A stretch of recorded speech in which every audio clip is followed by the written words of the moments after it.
ఇది ప్రజా వేదిక.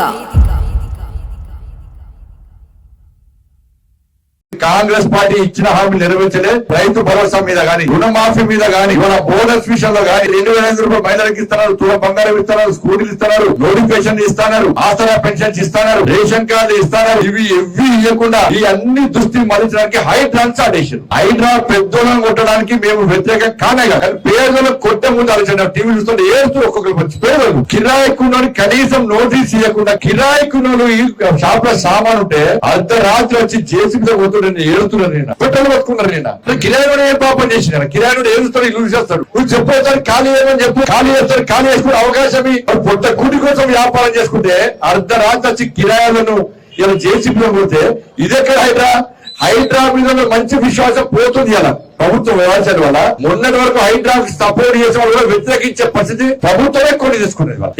సపోర్ట్ చేసిన హైడ్రా, ఇప్పుడు సపోర్ట్ చేసిన హైడ్రా. కానీ పెద్దలు కిరాయికులు పేదలు కొడితే మన ఎక్కడ చూడాలి? ఇల్లు జాగాలు కొనేటప్పుడు రిజిస్ట్రేషన్ డాక్యుమెంట్స్ ఉన్నాయా? వాళ్ళకున్నాయి. లింక్ డాక్యుమెంట్స్ ఉన్నాయా? వాళ్ళకున్నాయి. మున్సిపల్ గ్రామ పంచాయతీ పర్మిషన్ ఉందా? వాళ్ళకుంది. ఓఎస్ సర్టిఫికెట్ ఉందా? ఉంది. హౌస్ నంబర్ ఉందా? ఉంది. మీటర్ ఉందా?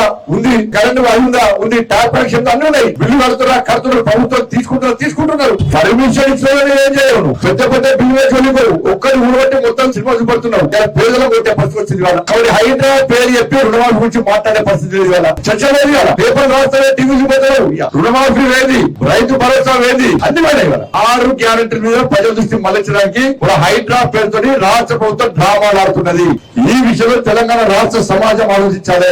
ఆపదలున్న రైతులు, ఆపద ప్రజలను ఆదుకోవాల్సిన బాధ్యత ఉంది. యువకులు ఉద్యోగాలకి ఇబ్బంది. న్యాయం వైపు నిలబడే గలం గంగా ప్రవాహం. For latest updates subscribe to Zee News. ఇది ప్రజా వేదిక.